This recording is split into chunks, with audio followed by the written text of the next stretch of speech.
சுத்தியலின் மேல் இருக்கின்ற அந்த அப்பு பாலன் உருவத்தை,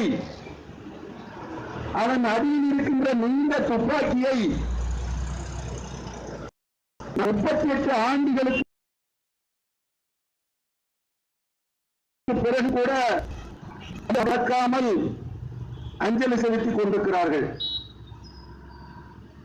இதுவரை ஆட்சியும் செய்யாத எடப்பாடி ஆட்சி தொடங்கி இருக்கிறது. அந்த சிலை இருக்கும் இடத்தை கைப்பற்றி சிலையாய் இருக்கின்ற அவர்களை அப்புறப்படுத்த நினைக்கிறார்கள். உயிரோடு இருந்தால் இவனால் ஆபத்து என்று கொன்றார்கள். உயிரோடு இருந்தவர்களை கொன்ற பிறகு சிலையாய் அடித்தால் அந்த சிலையாலும் ஆபத்து என்று அதை இடிக்க நினைக்கிறார்கள். இப்போது யார் வீரன், யார் பயந்தாங்களே? சிலையை கண்டு அஞ்சியவன் பயந்தாங்களையா? சிலையாய் மாறினாலும் எங்கள் கொள்கை மாறாது என்று இருப்பவன் பயந்தாங்களையா?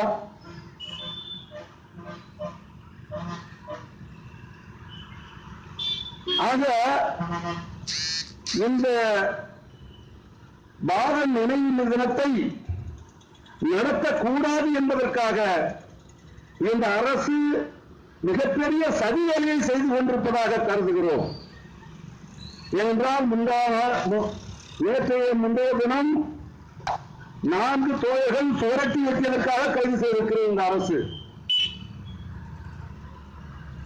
அந்த சுவரட்டி ஒட்டுவதற்கு முன்பாக காவல்துறையிடம் அனுமதி பெற்றுதான், நாங்கள் மாலை அணிவிப்பதற்கு அனுமதி பெற்றுதான் அந்த ஏற்பாடை செய்திருக்கிறார்கள். அந்த நிகழ்ச்சியை பற்றி சுவரட்டி ஒட்டுவதை ஒட்டுகின்ற தோழர்களே ஒரு பெண்மணி தோழர் கூட உண்டு. சித்தானந்தம், வேடியப்பன், ரமணி, ராமச்சந்திரன் என்ற 4 தோழர்களை சுவரட்டி வெட்டியதற்காக கைது செய்கிறார்கள்.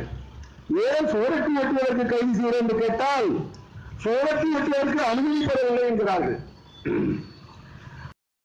ஏற்பாடு செய்துவிட்டு அதற்கு அனுமதி பெற்றுவிட்டால் அந்த நிகழ்ச்சி பற்றி விளம்பரம் செய்வதற்கு மறுபடியும் அனுமதி பெற வேண்டுமா?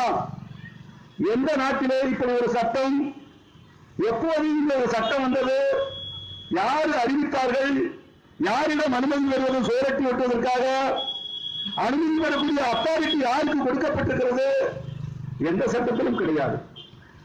அதில் மட்டுமல்ல, பத்திரிகையிலே செய்தி கொடுக்கிறார்கள், 4 மாவோயிஸ்டுகளை கைது செய்திருக்கிறோம் என்று.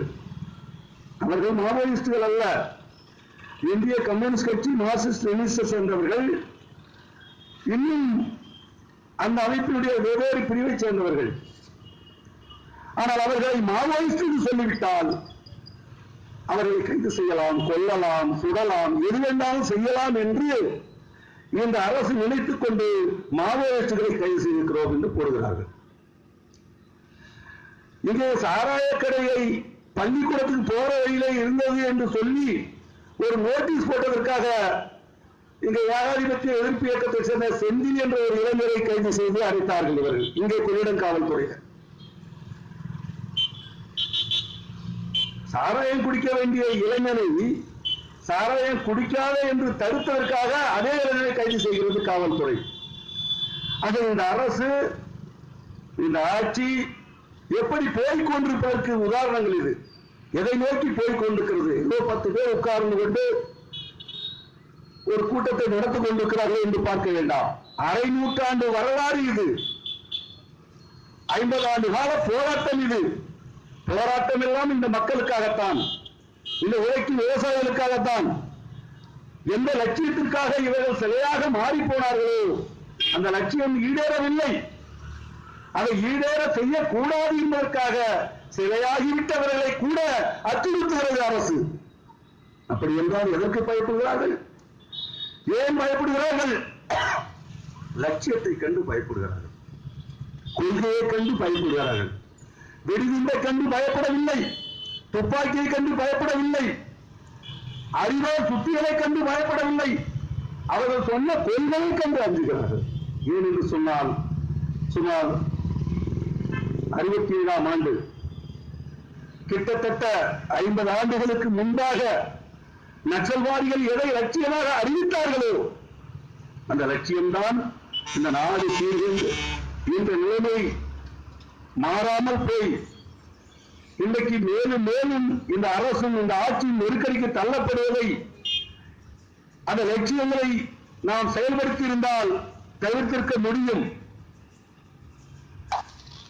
ஆனால் அவற்றை தீவிர கொள்கை தீவிரவாத